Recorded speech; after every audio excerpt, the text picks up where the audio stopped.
नमस्ते दोस्तों। अगर मैं आपसे पूछूं बजाज फाइनेंस बैंक है या नहीं, तो मुझे पूरा यकीन है कि बहुत सारे लोग इसका गलत जवाब देंगे। और अगर मैं कहूं कि भारत में करोड़ों लोग ऐसे इंस्टीट्यूशन से लोन ले रहे हैं जो बैंक भी नहीं है, तो शायद आपको हैरानी होगी। और सबसे इंटरेस्टिंग बात, भारत के टोटल क्रेडिट का लगभग 30% हिस्सा इन्हीं इंस्टीट्यूशन के थ्रू आता है। इन्हें कहा जाता है एनबीएफसी, यानी कि नॉन बैंकिंग फाइनेंशियल कंपनी। लेकिन सवाल यह है, अगर यह बैंक नहीं तो लोन कैसे देते हैं, पैसा कहाँ से लाते हैं, आरबीआई इन्हें कैसे कंट्रोल करता है, और बजाज फाइनेंस, मुथूट फाइनेंस और महिंद्रा फाइनेंस जैसी कंपनीज इतनी बड़ी कैसे बन गई। तो आज की इस वीडियो में हम एनबीएफसी को बिल्कुल जीरो से समझेंगे, सिंपल लैंग्वेज में, रियल एग्जाम्पल के साथ। और वीडियो के एंड तक आप कॉन्फिडेंटली किसी को भी समझा पाएंगे कि एनबीएफसी क्या होती है और इंडिया की इकोनॉमी में इसका रोल कितना बड़ा है। तो चलिए शुरू करते हैं। सबसे पहले कुछ ऐसे फैक्ट्स देखते हैं जो शायद आपको सरप्राइज कर देंगे। आज भारत में 9,500 से ज़्यादा एनबीएफसीज आरबीआई के पास रजिस्टर्ड हैं। जरा सोचिए, 9,500 से ज़्यादा, और इनका टोटल असेट्स अंडर मैनेजमेंट यानी कि एयूएम 38 लाख करोड़ रुपए से भी ज़्यादा है। जी हाँ, 38 लाख करोड़। यह कोई छोटी मोटी इंडस्ट्री नहीं है। इसके अलावा 5 करोड़ से ज़्यादा लोग सीधे एनबीएफसी से लोन लेते हैं, और इंडिया के टोटल क्रेडिट का लगभग 30% हिस्सा एनबीएफसी सेक्टर के थ्रू आता है। अब यहाँ एक इंटरेस्टिंग सवाल पैदा होता है, अगर एनबीएफसी इतनी बड़ी और इतनी इम्पोर्टेंट है, तो फिर आम लोगों को इनके बारे में इतना कम क्यों पता है। असल में लोग एनबीएफसी का नाम सुनते तो हैं, लेकिन समझ नहीं पाते कि यह बैंक से अलग कैसे है। और यही कन्फ्यूज़न आज हम पूरी तरह दूर करने वाले हैं। इस वीडियो में हम सिर्फ डेफिनेशन नहीं सीखेंगे, हम समझेंगे कि एनबीएफसी वास्तव में क्या होती है, बैंक और एनबीएफसी में असली फ़र्क क्या है, आरबीआई इनके ऊपर कौन कौन से रूल्स लागू करता है, एनबीएफसी कितने प्रकार की होती है, लोन प्रोसेस कैसे काम करता है, भारत की सबसे बड़ी एनबीएफसी कौन सी हैं, और एक ऐसा आरबीआई फ्रेमवर्क जिसके बारे में बहुत सारे फाइनेंस प्रोफेशनल्स को भी डिटेल में नहीं पता। इसके अलावा मैं आपको कुछ ऐसी कॉमन मिस्टेक्स भी बताऊंगा जिनकी वजह से आरबीआई नोटिस तक जारी कर सकता है। इसलिए कोशिश कीजिए कि वीडियो को एंड तक देखें, जो कि हर सेकंड पिछले सेक्शन से जुड़ा हुआ है। चलिए सबसे बेसिक सवाल से शुरू करते हैं। एनबीएफसी आखिर होती क्या है? एनबीएफसी का फुल फॉर्म है नॉन बैंकिंग फाइनेंशियल कंपनी। नाम सुनकर थोड़ा कंफ्यूजिंग लग सकता है, इसलिए एक सिंपल एग्जांपल लेते हैं। मान लीजिए आपको व्हीकल लोन चाहिए। आप बैंक में जाते हैं, लेकिन किसी वजह से बैंक आपका लोन अप्रूव नहीं करता। अब आप क्या करेंगे? यहीं से एनबीएफसी की एंट्री होती है। एनबीएफसी एक ऐसी कंपनी है जो फाइनेंशियल सर्विस प्रोवाइड करती है, जैसे लोन देना, लीजिंग करना, हायर परचेज करना, इन्वेस्टमेंट एक्टिविटीज़ करना। लेकिन यह बैंक नहीं होती। सबसे आसान भाषा में समझें तो बैंक वह जगह है जहां आप अपना पैसा जमा भी कर सकते हैं और लोन भी ले सकते हैं। लेकिन एनबीएफसी में आमतौर पर आप सेविंग अकाउंट्स या करंट अकाउंट्स नहीं खोल सकते। वहाँ मुख्य रूप से क्रेडिट और लैंडिंग सर्विसेज दी जाती है। और एक महत्वपूर्ण बात, एनबीएफसी कंपनीज एक्ट के तहत रजिस्टर्ड होती है, लेकिन इसे रेगुलेट आरबीआई करता है।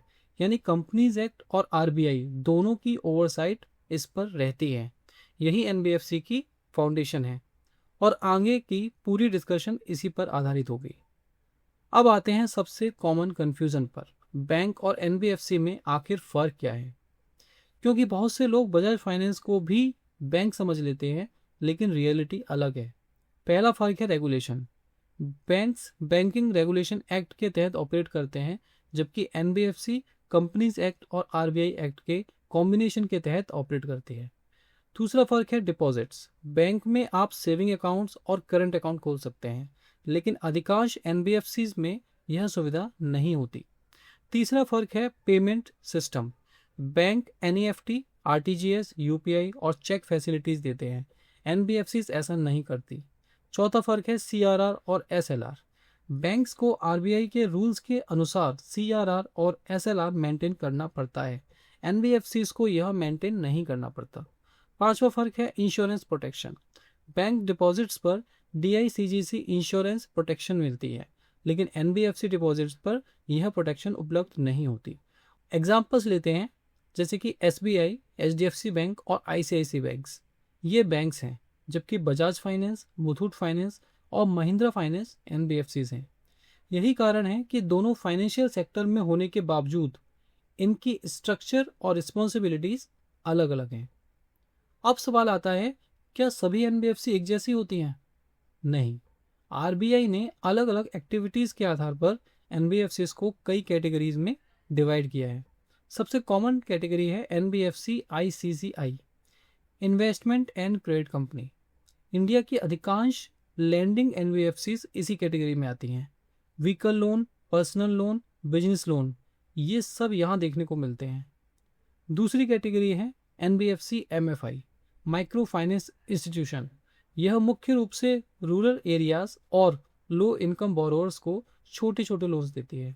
तीसरी कैटेगरी है हाउसिंग फाइनेंस कंपनी, यानी कि HFCI। ये हाउसिंग लोन्स पर फोकस करती हैं, जैसे कि LIC हाउसिंग फाइनेंस। चौथी कैटेगरी है NBFC फैक्टर। ये कंपनीज बिजनेस के रिसीवेबल्स खरीदती हैं ताकि उन्हें जल्दी वर्किंग कैपिटल मिल सके। पांचवी है NBFC P2P, peer to peer lending. यह एक मॉडर्न डिजिटल मॉडल है जहां इन्वेस्टर और बोरोअर्स टेक्नोलॉजी प्लेटफॉर्म के माध्यम से कनेक्ट होते हैं। जैसे कि एक नया ऐप अभी फेमस हुआ है जिसका नाम है लेन देन ऐप, इसका आपने ऐड भी देखा होगा, तो वो भी एक P2P NBFC है। और छठी कैटेगरी अकाउंट्स एग्रीगेटर। यह फ्यूचर की सबसे इंटरेस्टिंग कैटेगरीज में से एक है। यह फाइनेंशियल डेटा शेयरिंग को सिक्योर और कंसेंट बेस्ड बनाती है। अगर आने वाले वर्षों में फिनटेक सेक्टर को क्लोजली देखेंगे तो P2P और अकाउंट एग्रीगेटर कैटेगरीज बहुत तेजी से ग्रो करती दिखाई देंगी। अब हम पहुंच गए हैं मेरे फेवरेट टॉपिक पर, RBI कंप्लायंस। और यहाँ मैं सिर्फ थ्योरी की बात नहीं कर रहा, मैं खुद कई सालों से NBFC इंडस्ट्रीज में अकाउंट्स और कंप्लायंस फंक्शन पर काम कर रहा हूँ। इसलिए जो मैं बताने जा रहा हूँ वह प्रैक्टिकल वर्ल्ड की रियलिटी है। सबसे पहला रिक्वायरमेंट है सर्टिफिकेट ऑफ रजिस्ट्रेशन, यानी कि COR। RBI से COR लिए बिना कोई भी एक कंपनी NBFC बिजनेस नहीं कर सकती। दूसरी रिक्वायरमेंट है नेट ओन फंड, यानी कि NOF। RBI के अनुसार मार्च 2027 तक मिनिमम NOF रिक्वायरमेंट 10 करोड़ रुपए है। तीसरी रिक्वायरमेंट है करार, यानी कि कैपिटल एडिक्वेसी रेशो। इसको मिनिमम 15% तक मेंटेन करना मैंडेटरी है। इसका उद्देश्य यह सुनिश्चित करना है कि कंपनी के पास रिस्क एब्जॉर्व करने के लिए पर्याप्त कैपिटल हो। और चौथा रिक्वायरमेंट है NBS रिटर्न, जैसे कि NBS 1, NBS 2 और ALM रिटर्न्स। इन रिटर्न्स को RBI के कॉस्मोस पोर्टल पर फाइल करना होता है और यहीं से RBI NBFC सेक्टर की मॉनिटरिंग करता है।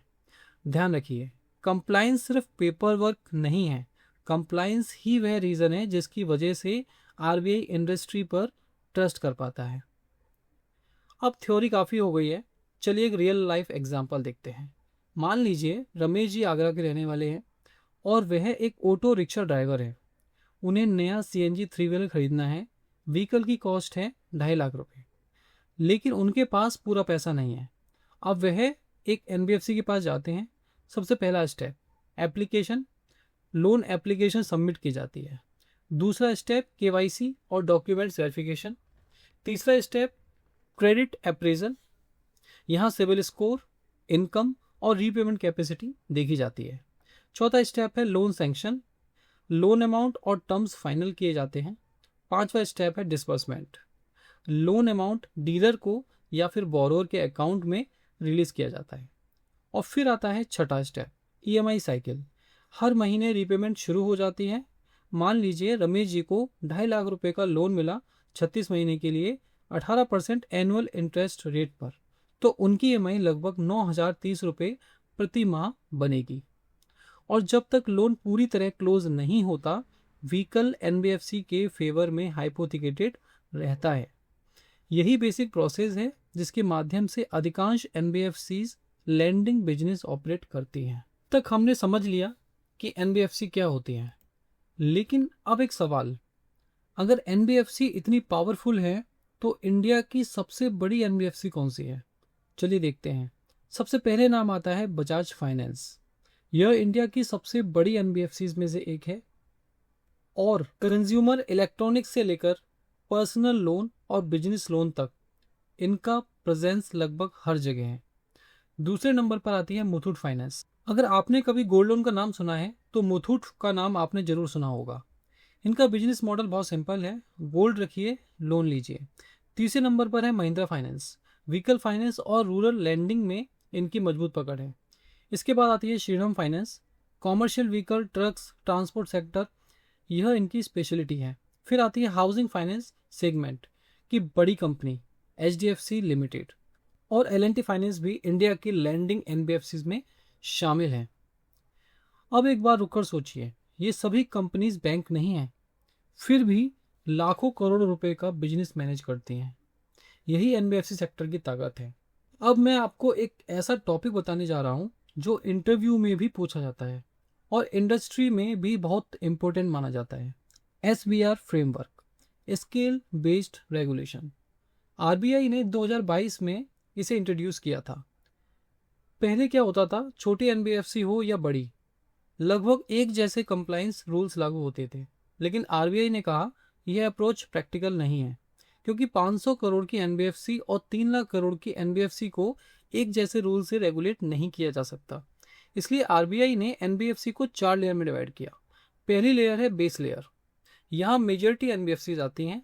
बेसिक कंप्लायंस रिक्वायरमेंट्स और बेसिक सुपरविजन, इनके लिए सिर्फ इतना ही काफ़ी है। दूसरी लेयर है मिडिल लेयर। यहाँ कंप्लायंस रिक्वायरमेंट बढ़ जाती है, एडिशनल डिस्क्लोजर देने होते हैं, एडिशनल मॉनिटरिंग होती है और स्ट्रॉन्गर गवर्नेंस स्टैंडर्ड्स भी होते हैं। तीसरी लेयर है अपर लेयर। यह इंडिया की सबसे बड़ी एनबीएफसी आती है। इनके लिए कंप्लायंस रिक्वायरमेंट्स लगभग बैंक लेवल तक पहुंच जाती हैं। और चौथी लेयर है टॉप लेयर। अभी तक ऑफिशियली कोई एनबीएफसी यहाँ नहीं है। यह एक स्पेशल सुपरवाइजरी लेयर है जो एक्सट्रीम सिचुएशन के लिए बनाई गई है। अगर आप एनबीएफसी सेक्टर में काम करते हैं तो एसपीआर फ्रेमवर्क की अंडरस्टैंडिंग मैंडेटरी नॉलेज है। अब मैं आपको इंडस्ट्री की 3 ऐसी मिस्टेक्स बताने वाला हूँ जो थ्योरी नहीं, रियल लाइफ में भी होती है और कई बार आरबीआई नोटिस तक भी पहुंचा देती है। पहली मिस्टेक है एनओएफ को सीरियसली ना लेना। कई कंपनीज लास्ट मोमेंट तक वेट करती है, लेकिन रियलिटी यह है कि कैपिटल प्लानिंग आखिरी समय में नहीं होती, वह वर्षों पहले शुरू करनी पड़ती है। दूसरी मिस्टेक है एनबीएस रिटर्न लेट फाइल करना। बहुत लोगों को लगता है 1-2 दिन लेट हो गया तो क्या फ़र्क पड़ता है, लेकिन कंप्लायंस वर्ल्ड में ड्यू डेट का बहुत ज़्यादा इंपॉर्टेंस है। तीसरी मिस्टेक है फेयर प्रैक्टिस कोड को इग्नोर करना, बोरोर को चार्जेस क्लियरली एक्सप्लेन नहीं करना, इंटरेस्ट रेट डिस्क्लोज नहीं करना, फोरक्लोजर कंडीशंस क्लियर नहीं रखना। ये सभी फ्यूचर कंप्लायंस की वजह बन सकते हैं और बिलीव कीजिए इनमें से ज़्यादातर प्रॉब्लम अवॉइड की जा सकती है अगर आप कंपनी डिसिप्लिन मेंटेन करें। अब एक कंफ्यूजन जो अक्सर स्टूडेंट्स और फाइनेंस प्रोफेशनल्स दोनों के बीच देखने को मिलता है, एनबीएफसी और एमएफआई क्या सेम है? जवाब है नहीं। एमएफआई यानी कि माइक्रो फाइनेंस इंस्टीट्यूशन एनबीएफसी का ही एक स्पेशलाइज्ड फॉर्म है, लेकिन इसका टारगेट कस्टमर अलग होता है। एक नॉर्मल एनबीएफसी अर्बन बोरोर को भी लोन दे सकती है, बिजनेस लोन भी दे सकती है, व्हीकल लोन भी दे सकती है, लार्ज टिकट साइज लोन भी दे सकती है। लेकिन एमएफआई मुख्य रूप से low income borrowers, rural customers पर फोकस करती है।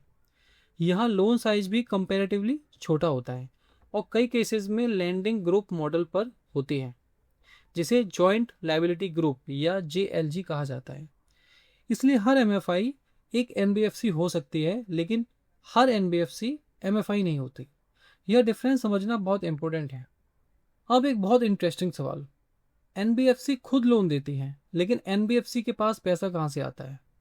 क्या एनबीएफसी पैसा प्रिंट करती है? ऐसा तो नहीं हो सकता। एनबीएफसी भी फंडिंग रेज करती है। सबसे बड़ा सोर्स है बैंक लोन्स और कॉमर्शियल बैंक्स एनबीएफसी को फंडिंग प्रोवाइड कराते हैं। दूसरा सोर्स है एनसीडी यानी कि नॉन कन्वर्टेबल डिबेंचर्स यानी कि डेट इंस्ट्रूमेंट्स। तीसरा सोर्स है फिक्स्ड डिपॉजिट, लेकिन यह सुविधा सिर्फ कुछ स्पेसिफिक कैटेगरीज को ही मिलती है। चौथा है सिक्योरिटाइजेशन। यह एडवांस कॉन्सेप्ट है जहां एनबीएफसी अपने लोन पूल को इन्वेस्टर्स या बैंक को ट्रांसफर करती हैं। और पांचवा सोर्स है equity. Promoters, private equity funds, VC investor या स्ट्रेटेजिक इन्वेस्टर्स, यानी कि सिंपल लैंग्वेज में समझें, एनबीएफसी खुद भी फंडिंग अरेंज करती है और फिर उसी कैपिटल को बोरोवर्स तक पहुंचाती है। अब बात करते हैं करियर अपॉर्चुनिटीज़ की। अगर आप स्टूडेंट हैं, कॉमर्स बैकग्राउंड से हैं, सीए में, एमबीए या फाइनेंस प्रोफेशनल से हैं, तो यह सेक्शन आपके लिए है। एनबीएफसी सेक्टर तेजी से ग्रो कर रहा है और इसके साथ करियर अपॉर्चुनिटीज भी बढ़ रही है।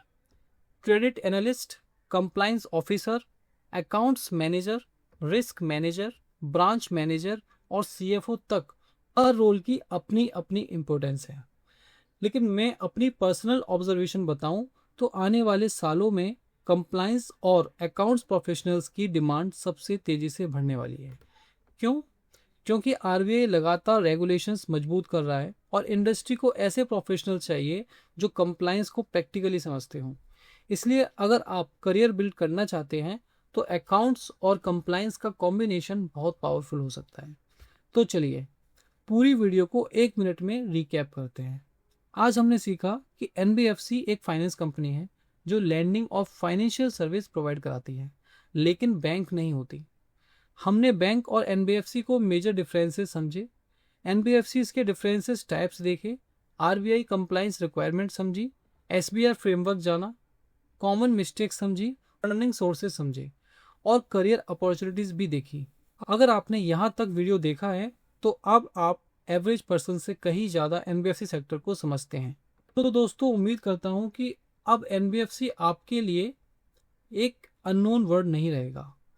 अब आप समझते हैं कि यह इंडस्ट्री कितनी बड़ी है, कितनी इम्पोर्टेंट है और इंडिया की इकोनॉमी में इसका कितना बड़ा रोल है।